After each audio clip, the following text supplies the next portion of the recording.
Hello student, कैसे हैं आप सब लोग? सभी फर्स्ट क्लास। मैं हूं विकास मिश्रा। आप हैं हमारे यूट्यूब चैनल जिसका नाम है केमिस्ट्री इंस्टीट्यूट। अगर आप हमारे चैनल पर नए हैं तो जल्दी से जल्दी आप इसको सब्सक्राइब कर लेना, जिस वजह से हमारी लेटेस्ट वीडियो आपको जल्दी से जल्दी मिलती रहे। तो चलिए लेक्चर स्टार्ट करते हैं। आज हम रिफ्रैक्शन ऑफ लाइट के बारे में डिस्कस करने जा रहे हैं। रिफ्रैक्शन ऑफ लाइट की अगर बात करें तो जब लाइट रेयर मीडियम से डेंसर मीडियम में एंटर करती है तब इसका डायरेक्शन चेंज हो जाता है। ध्यान रखना है कि डेंसर मीडियम में हम लेंगे ट्रांसपेरेंट मीडियम। ओके, तो चलो इसको एक एग्जांपल से समझते हैं।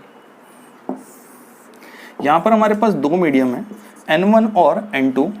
N1 की बात करें तो यहाँ पर है एयर का मीडियम और यहाँ पर अपने पास है ग्लास का मीडियम। अब यहाँ पर एयर के मीडियम से ग्लास के मीडियम में जब भी लाइट एंटर होगी ना, तब इसका डायरेक्शन अपने को चेंज होता हुआ दिखेगा। ओके,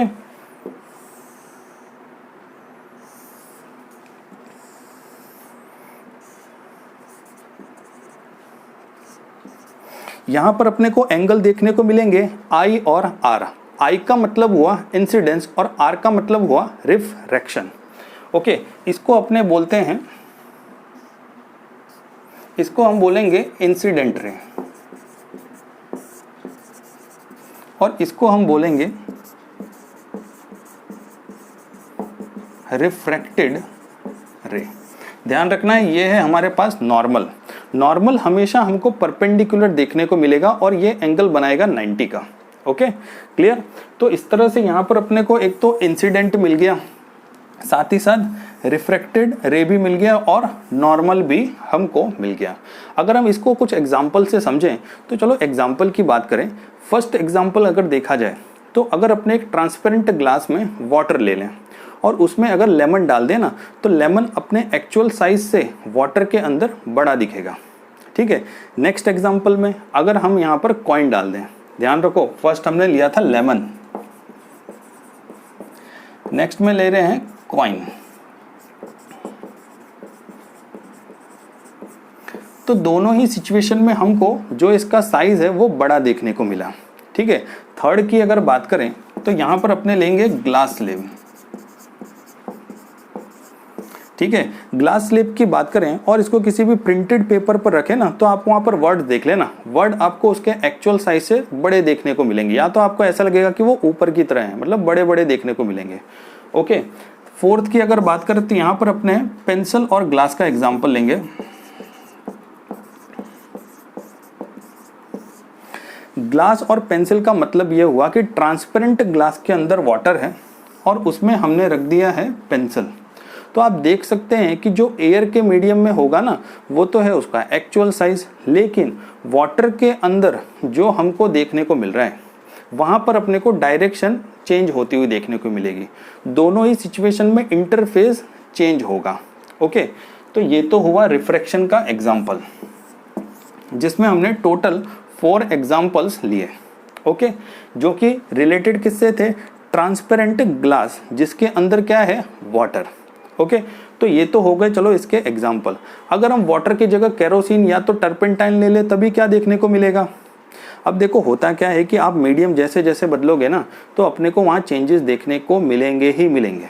ओके, तो ये तो डिपेंड करेगा मीडियम पर। क्लियर? तो चलो ये तो क्लियर हो गया कि रिफ्रैक्शन ऑफ लाइट होता क्या है, और यहाँ पर अपने ने ये भी देख लिया कि चेंजेस कैसे कैसे देखने को मिलेंगे। क्लियर? और इसकी डेफिनेशन भी समझ ली कि जब लाइट एक रेयर मीडियम से डेंसर मीडियम में एंटर होता है तब उसकी डायरेक्शन चेंज हो जाती है। ओके, तो आप इसको फर्स्ट नोट कर लो, देन हम डिस्कस करते हैं नेक्स्ट के बारे में। ओके,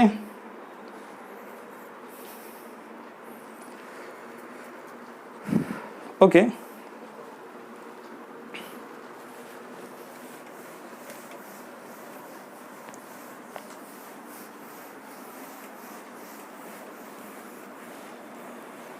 रिफ्रैक्शन ऑफ लाइट में अगर अपने को समझना है तो एक और एग्जांपल ले लेते हैं, जो कि है glass slab. Rectangular glass slab कहा जाता है।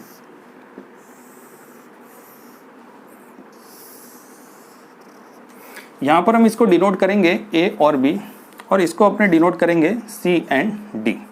क्लियर? जैसा कि मैंने पहले बोला था, इंसिडेंट रे,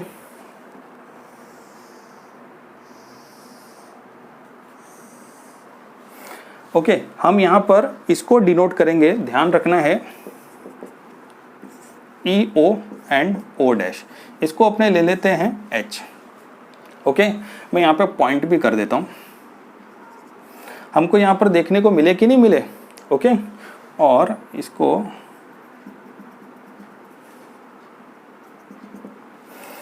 क्लियर, यहाँ पर अपने देख सकते हैं O और O डैश, ध्यान रखना है इनको अपने बोलेंगे सेपरेटिंग मीडिया, इनको हम बोलते हैं सेपरेटिंग मीडिया, ध्यान रखना है यहीं से डायरेक्शन चेंज होती है।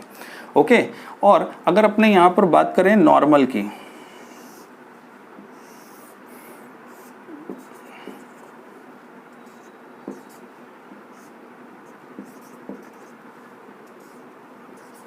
ओके, तो फर्स्ट नॉर्मल है, इसको तो अपने ले लेंगे n और n डैश। दूसरे की बात करें तो m और m डैश, इसको बोलते हैं। क्लियर, तो यहाँ पर डायग्राम तो क्लियर हो गया। अब चलो इस डायग्राम के बारे में जरा डिस्कस कर लेते हैं। यहाँ पर अपने को n और n डैश जो दिख रहा है ये परपेंडिकुलर है AB के एट O। एट O हमको देखने को मिल रहा है n और n dash perpendicular to AN B के।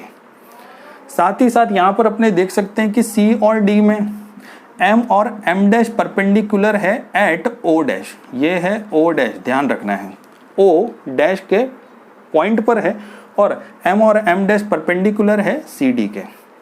क्लियर, तो ये दोनों सेपरेटिंग मीडिया तो यहाँ पर हो गया क्लियर। साथ ही साथ अगर हम E और O की बात करें तो E और O हैं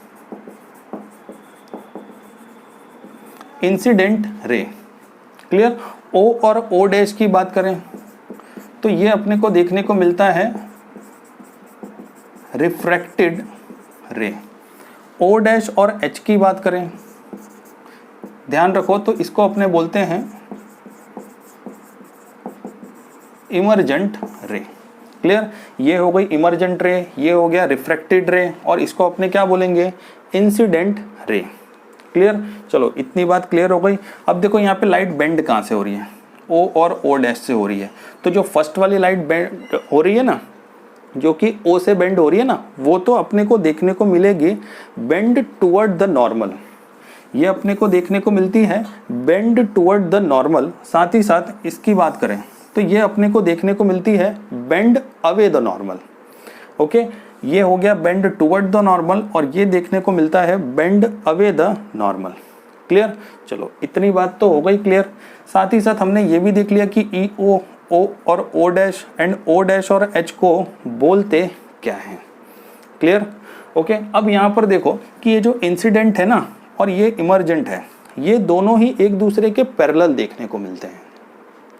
इंसिडेंट और इमर्जेंट एक दूसरे के पैरेलल देखने को मिलते हैं, क्यों? क्योंकि यहाँ पर हमको क्या देखने को मिल रहा है, ऑपोजिट पैरेलल फेजेस। इंटरफेज में अपने को क्या देखने को मिल रहा है, ऑपोजिट पैरेलल फेजेस की वजह से ये एक दूसरे के पैरेलल होते हैं। ठीक है, तो इस तरह से ये ग्लास शेप का डिस्कशन तो होता है कंप्लीट। अगर अपने यहाँ पर स्पीड ऑफ लाइट की बात करें तो स्पीड ऑफ लाइट जैसे जैसे मीडियम चेंज होगा वैसे वैसे लाइट की स्पीड भी चेंज देखने को मिलेगी। ओके, क्लियर, तो चलो रिफ्रैक्शन कंप्लीट हुआ, यहाँ पर ग्लास स्लेब भी कंप्लीट हो गया। अब इसके बात कर लेते हैं इसके लॉ की।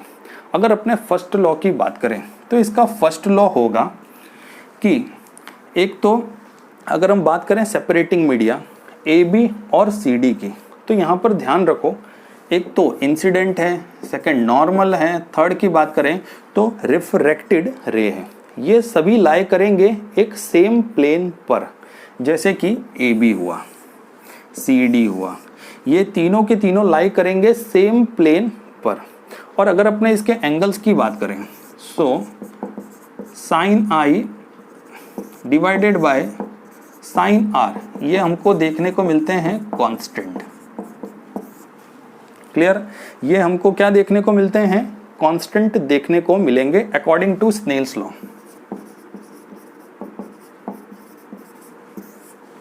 Snell's law of refraction. ठीक है, तो इस तरह से इसके ये दोनों रूल्स भी यहाँ पर हो गए कंप्लीट। ओके, जहाँ पर हमने ये देखा कि इसमें किस तरह के चेंजेस देखने को मिलते हैं। फर्स्ट लॉ में अपने ने ये देखा कि यहाँ पर इंसिडेंट, नॉर्मल और रिफ्रैक्टेड ये सेम प्लेन पर लाई करेंगे, साथ ही साथ इनके बीच का जो एंगल है sine i divided by sine r is equals to constant देखने को मिलेगा according to Snell's law. Okay, तो इस तरह से ये रिफ्रैक्शन ऑफ लाइट तो होता है कंप्लीट। क्लियर? तो मिलते हैं नेक्स्ट लेक्चर में।